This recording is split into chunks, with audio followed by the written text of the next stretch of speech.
Таблеткаларды ұмытыңыз. Тек бір ғана минут кешкі уақытта орындасаңыз, таңға дейін туалетке тұрмайсыз. Құрметті жақындарым, сәлеметсіздер ме? Осы жағдай сізге таныс қой, солай ма? Әзер дегенде көзіңіз ілініп кетсе болды, дене қайтадан белгі бере бастайды. Тұрасыз, қараңғыда жүресіз, бірдеңеге сүрініп кетесіз. Содан кейін қайтадан ұйықтауға тырысып, ұзақ аунап жатасыз. Ал таңертең тұрып шаршаған күй, көз астында қап-қап қатпар, бас айналып тұрады. Осындай түндер бірінен соң бірі жалғасады. Көп адам мұны жастың келгені деп ойлайды. Дәріханаға барып, қымбат таблеткаларды алады. Бірақ олардың бірі көмектеспейді, бірі соншалықты жанама әсер береді, бір жерді емдеп, екінші жерді бұзады. Бірақ мен сізге не айтсам болады? Көп жағдайда мәселе химияда емес, қарапайым, бірақ өте мықты бір тәсілде жатыр. Оны маған кезінде бір кеңес дәуірінің тәжірибелі урологы үйреткен еді. Бұл әдіске бар болғаны 1 минут қана керек. Ол сіздің қуықты таңға дейін тыныш күйге келтіреді. Бүгін мен сіздерге осы басты құпияны ашып қана қоймаймын.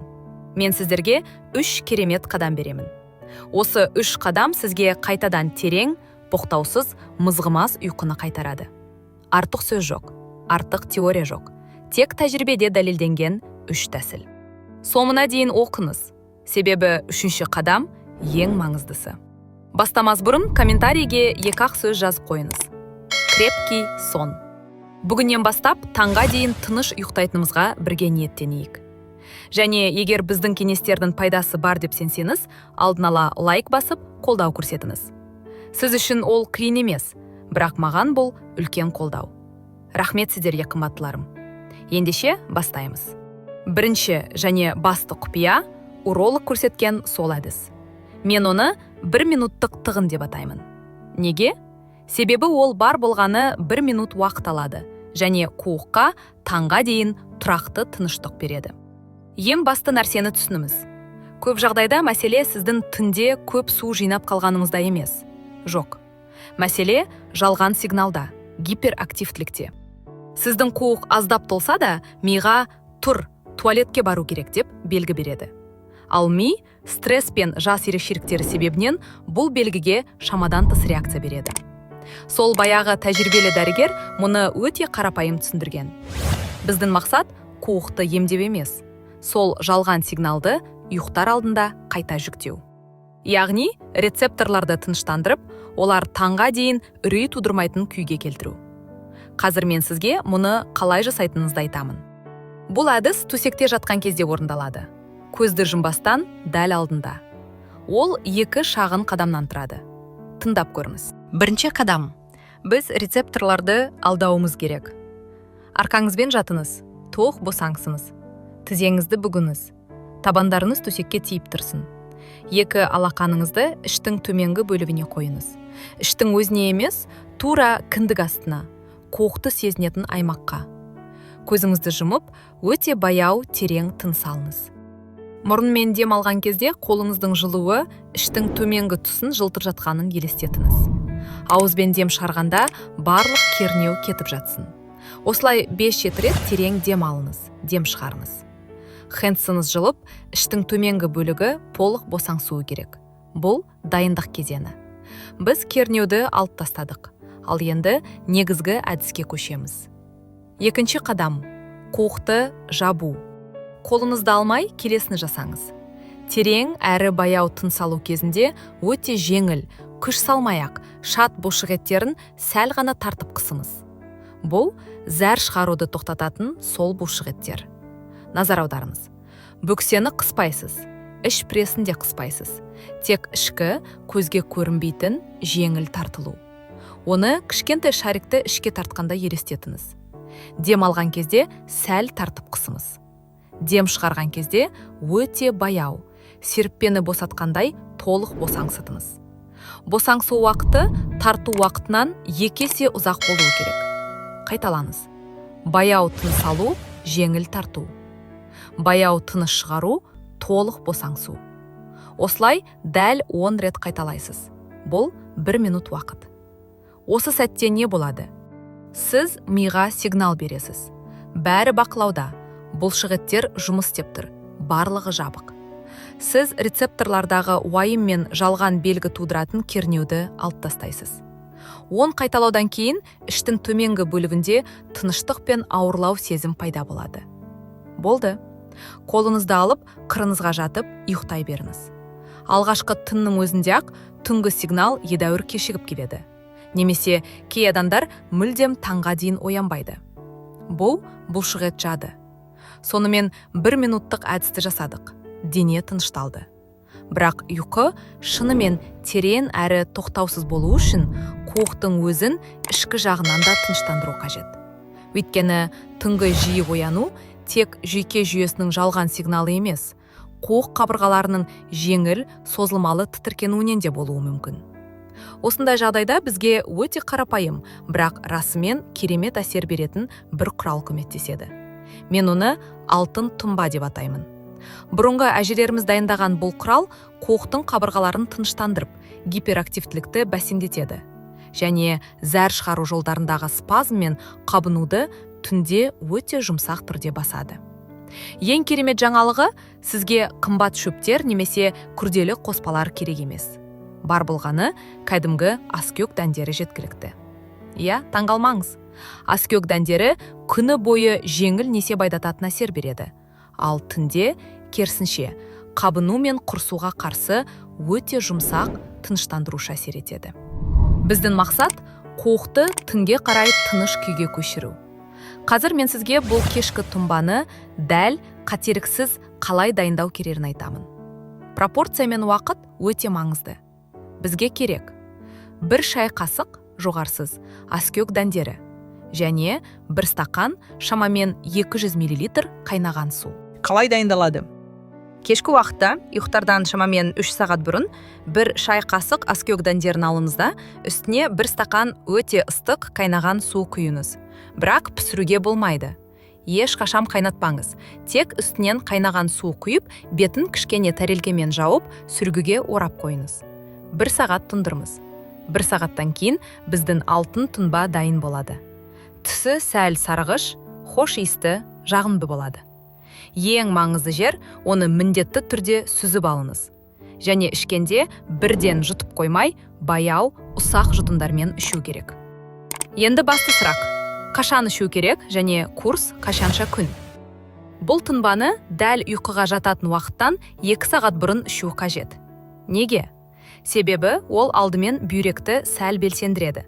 Сіз кешкі қақырықты зәр шығаруды толық жасап аласыз.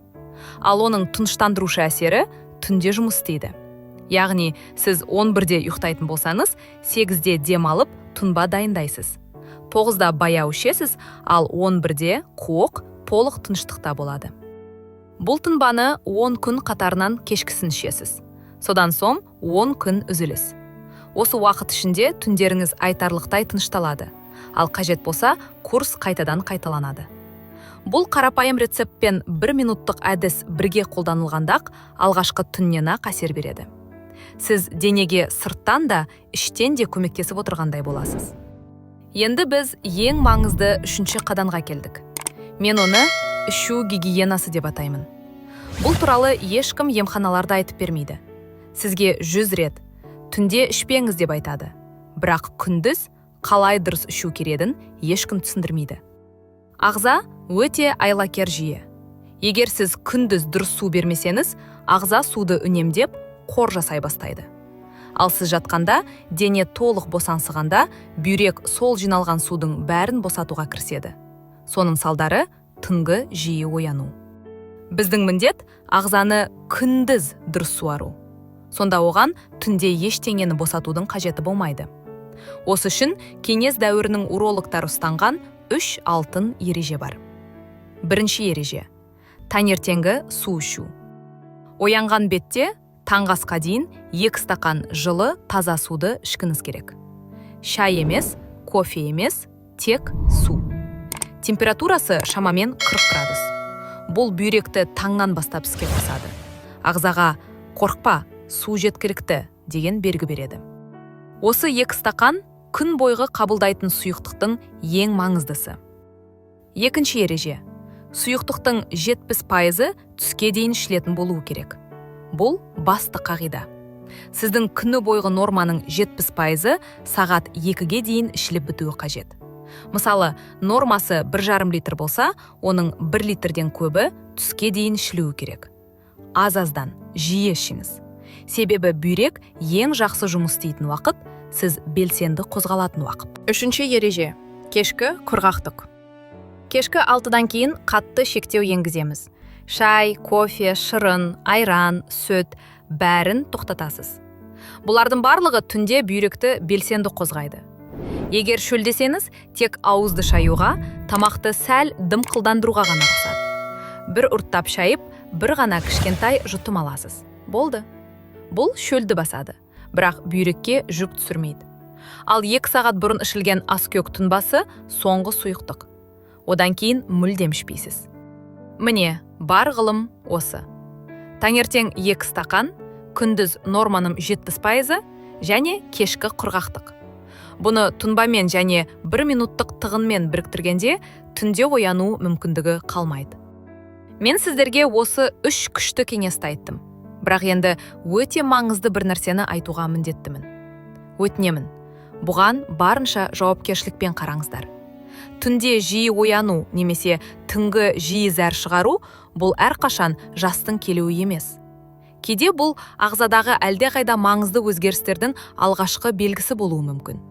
Ол қан диабетімен, жүрек ауруларымен, созылмалы қабынумен байланысты болуы мүмкін. Ер адамдарда простата мәселелерінің белгісі болуы мүмкін. Сондықтан, қандай да бір халықтық әдісті қолданбас бұрын, тіпті ең қауіпсіз болып көрінгеннің өзінде, сіздерге міндетті түрде өз дәрігерлеріңізбен кеңесуге кеңес беремін. Тексерілуден өтіп, анализдер тапсырыңыздар. Өйткені бұл кеңестер сіздің негізгі емді алмастырмайды. Тек жақсы қосымша ретінде қызмет етеді. Есімізде болсын, біздің денсаулығымыз ең қымбат байлығымыз, және оны тек кәсіби дәрігерлерге сеніп тапсырған дұрыс.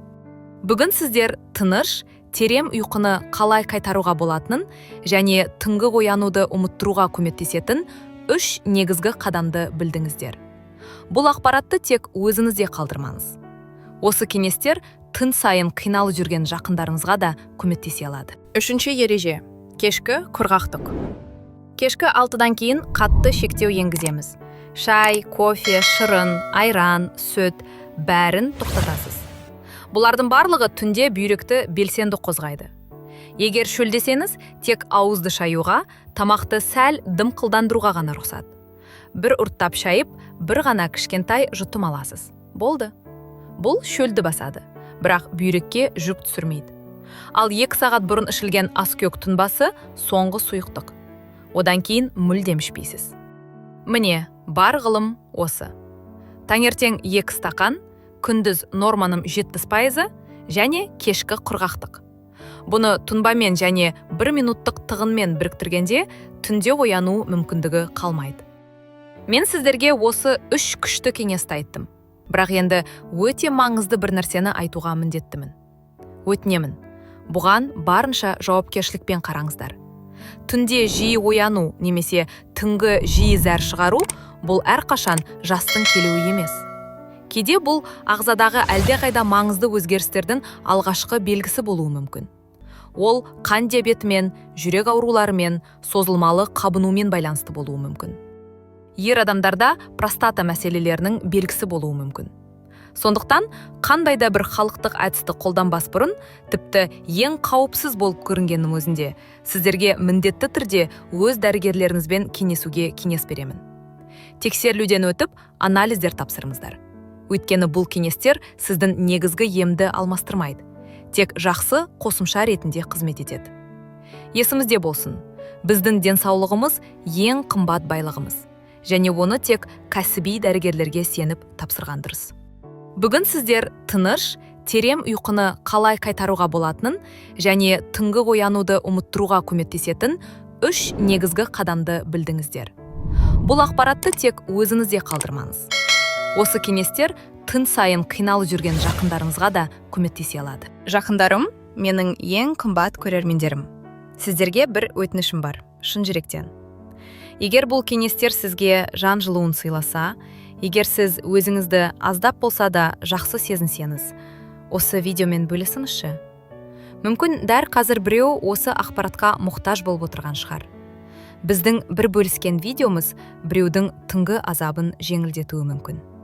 Пікір қалдырыңыздаршы. Сіздердің әр сөзіңіз мен үшін бір үлкен күш, бір үлкен мотивация.